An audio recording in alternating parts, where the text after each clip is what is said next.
Everything changed the day that Jarret Ray killed himself.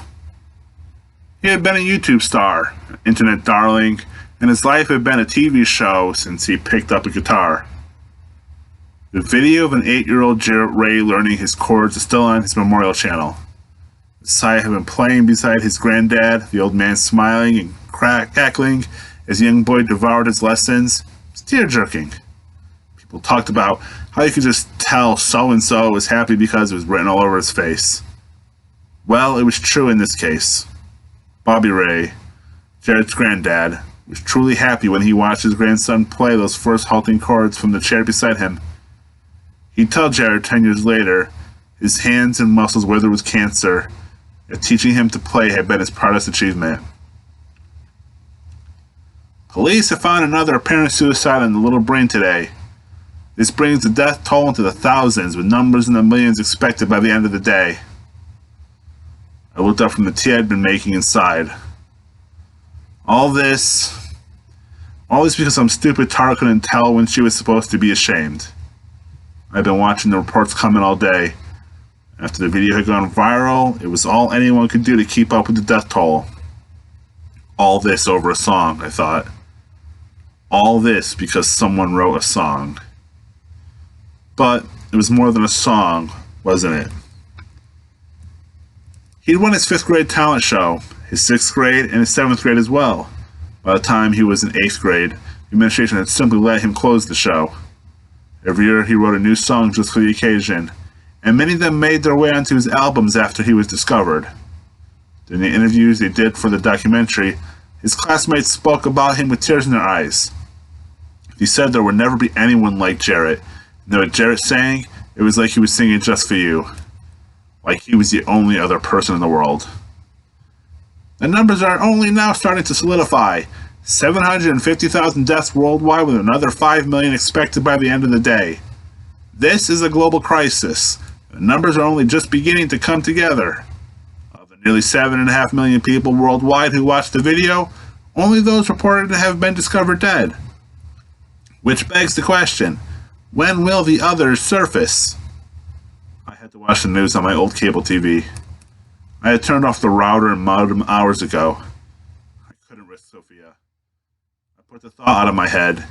If she couldn't get on her tablet, she'd come out here. There would be no reason for her not to. She had been home for a fever today, so she slept through most of the news reports. Some small part of me was glad I managed to cloister her. If she had been in school when the video had gone live, who knew? Jarret had started his rise to fame as many did at the time. He recorded himself singing, playing the guitar, and posted it to YouTube. He was a moderate success. The people from his hometown pushed his numbers a little, but he never rose above a few thousand views.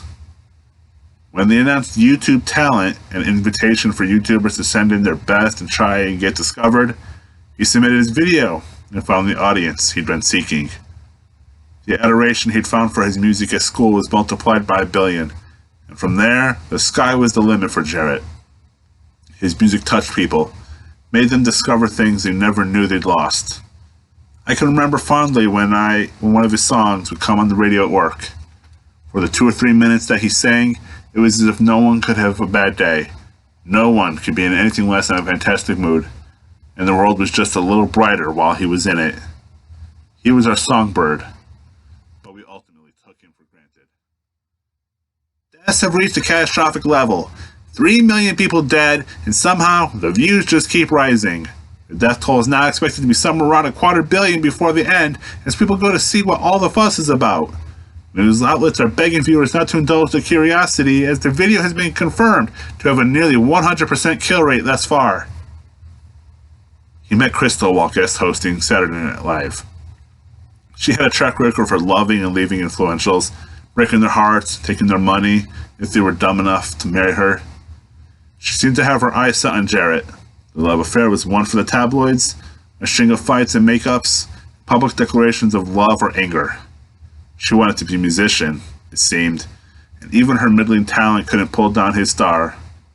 She appeared with him on several albums, came on stage with him at concerts, but at the end of the day, it was Jarret they all came to see, and she knew it, hated it. She was a 24-year-old time bomb who was about to destroy the world with her need for attention. When she left him after 5 years together, the world sighed with relief. They gasped, however, when she accused him of abuse. She had bruises, a very convincing black eye, and the ear of a tabloid writer who told her whole story in glaring prose and glossy pictures. She made the talk show circuit, telling about her harrowing experience in a toxic relationship. Eventually, Jarret was called upon to defend himself in the court of public opinion. It was crap, he claimed. She left because he had ultimately gotten everything out of the relationship that she could, other than his name. He was tired of putting up with her tantrums and her public spectacles and was ready to move on with his life. The relationship was not a sustainable one, and he was looking for more than someone to make bad press with. They had drifted apart, and it was time for them to move on to better things. He was reasonable and adult about the whole matter. People don't want reasonable, not even from a media darling like Jarret. She cried and pouted while he sat and reasonably explained, and the audience ate their daily dose of drama. We have reports of a group of students on the roof of a high school in Des Moines. Unresponsive to verbal command, they're ignoring police as they, "Oh my God, they jumped!" And emergency services try to save who they can. We can see more students coming out of the emergency hatch and preparing to join their fellow students. His reputation was ruined. There was never any proof that he had or hadn't hurt Crystal, but she fashioned her story into a lucrative book deal and a successful music career. Jarret, on the other hand, was damaged goods. He was unbookable, his sales plummeted, and his songs slowly stopped playing on the radio. It seemed that no one wanted to be seen or supporting a suspected abuser, and his star had now begun to fall. The next 3 years would see him in and out of rehab, falling hard into drug use and depression, and when he came out, he went back to YouTube with something very different. Reports are coming in about a group of men who have set themselves on fire in Kyoto. Their dying is quiet, dignified, and they burn without so much as a whimper, Kyoto authorities say. When he returned, his music wasn't the same. The upbeat, happy songs full of hope were replaced with melancholy ballads of despair and hopelessness. Someone sent me one of his songs in a YouTube link once, and I swear you could feel it sucking the air out of the room. He conveyed every ounce of his suffering in his songs, and though his views were just as high as they had always been, no one talked about his music now. His music was a monster that was better left under the bed. No one wanted to listen, but their curiosity wouldn't let them look away. We have cell phone footage of 3 men jumping into a cave mouth in Arizona National Park. The cave mouth, usually requiring climbers to rappel down to reach the floor, is nearly a mile deep. Emergency services are still attempting to get the bodies, and 2 members of EMS are said to have joined the jumpers upon arrival. 2 days ago, he made his last YouTube video. He finished something haunting, halting, tears streaming down his cheeks as he poured his soul into every note. He played acoustically, and his guitar was not tuned. The jangling melody of his untuned strings was ethereal, almost industrial. As he played, it was like watching some dying animal limp through the forest toward the spot where he would drop. As he came to a close, his voice trailing off painfully, he turned to the camera and thanked the audience. He thanked them for the loyalty, for their time, and for the support they had shown him during this trying time. He informed his audience that this was the last time he'd be on YouTube and wished them all a happy life. Then he turned his camera off and walked away from life as anyone knew it. He killed himself in the bathtub that night. His mother found him with both wrists slit. Though she was horrified, he told someone that he died with the most serene look stretched across his face. Whatever he had been thinking about as he ended it all, it had given him such joy that he slipped off with it still in his mind. And so Jarret played his final song that night and passed into the annals of history. Well, that's not all he did, I suppose. The death toll swells to 3.5 million as medical services scramble to handle the influx of bodies. His death was mostly unremarked. A small service was held for him, and his body was interred in his hometown. A short squib about him went out over social media and the news circuits. Outside of a handful of fans, though, Everyone seemed to be very comfortable to just forget about Jarret. His death was sad, of course. The loss of someone so young and so talented is always sad, but people seemed ready to move on and put all this behind them. And they would have if it hadn't been for Crystal and a voicemail that should have been private. She appeared on Snapchat one night, raccoon eyes and everything, to tell her fans about a voicemail she had received from Jarret the night he killed himself. I was at a charity event when he called, and I completely forgot about it until I saw it tonight in my missed calls. His voicemail lives on as the last words he will ever speak on this earth. He wanted to give me a gift, his last gift, and I think it's only right that I share his last moments with you all. She held the phone up to the microphone, and from it spilled a monotone that no one had ever heard from Jarret before. Hello, Chris. I guess you're too busy to talk to me, so just listen.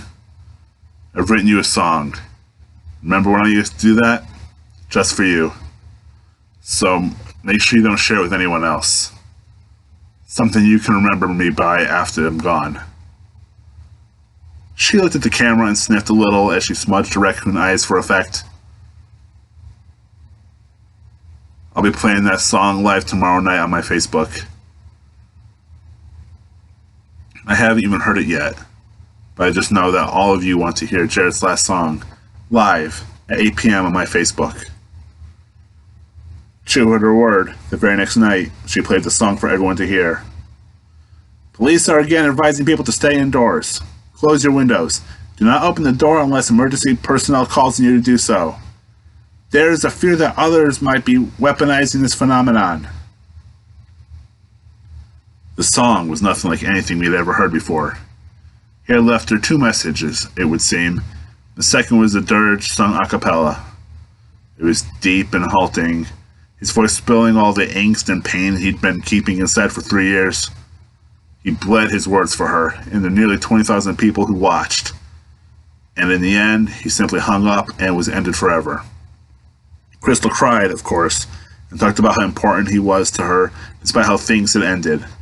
She wished that her relationship could have gone differently, wished they could have spent their lives together, and thanked her fans for experiencing this moment with her. 2 days later, she was dead. Someone has thrown a Molotov cocktail through the doors of YouTube's corporate office. A platform claims it is blameless in this, but its failure to act in regards to the video's takedown leads others to question its negligence. The next 2 days were awash with odd Facebook posts and strange Snapchat stories from Crystal. She claimed there were people in her house.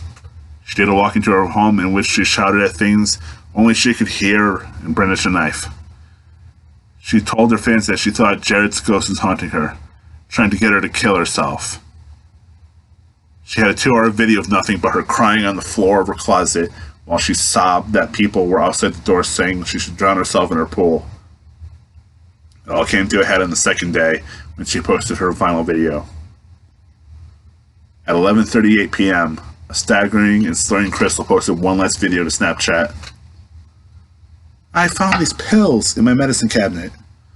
They helped a little bit, but I can still hear his voice. He's telling me how this is my punishment, how I deserve to die. And you know what?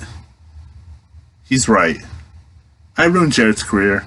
He never hurt me. I just couldn't stand the idea that he would keep living and loving and being loved by the people after I left. I'm a heartless bitch, and I deserve this. They found her body in her pool the next day. She was the first casualty, but not the last. Mass panic in Singapore. People take to the streets looking for loved ones. The death toll. I heard the door to the back room open as Sophia wandered into the living room. She looked very childlike for a girl of 14. I was glad for her. Let her be innocent a while longer. She would have to grow up soon enough. She laid her head on my lap, watching the TV with a sense of dread as she looked in what was going on. She hadn't asked me about her phone. I had slipped in and taken both her phone and her tablet while she was asleep. She only laid her head against my lap and watched the news talk about the dead in China, and the dead in Russia, and the dead right here in her own town. As we watched, I continued to listen as a story that only I could hear played again and again in my head. He had learned to play the guitar at 8 years old. His grandfather had died of cancer. He was a local celebrity by the time he was 12. Crystal had ruined his life. It ran endlessly on and on. I've been trying to block it out for the better part of 6 hours, but it keeps going no matter what I did. Someone had posted a video of Crystal's live stream to YouTube shortly before her death. As of this very second, 600 million people had heard what the media was calling Jarret's Dirge, and I was one of those people. Even as the first reports were coming in, I listened to the song via a Facebook link from my sister Pam. Pam had sent me a text an hour ago saying her farewells and wishing me luck. The voices had been rising in frequency, increasing in volume, with every repetition. As I stroked my daughter's hair, I began to wonder how long I would last. "He learned to play at 8, you know," she said, and the words sent a chill up my spine. "What?" I asked, looking down at Sophia as she lay watching the steady, increasing death toll. "His grandfather taught him to play the guitar at 8 years old. He told him on his deathbed that it was the proudest moment of his life. Mom, I'm scared. How long is this going to last?" My stroking hands felt clammy as it slid over her straight hair, and as she watched, I realized that I had no answer for her. We were two again amongst millions. We would see how long it would take before the Dirge had us as well.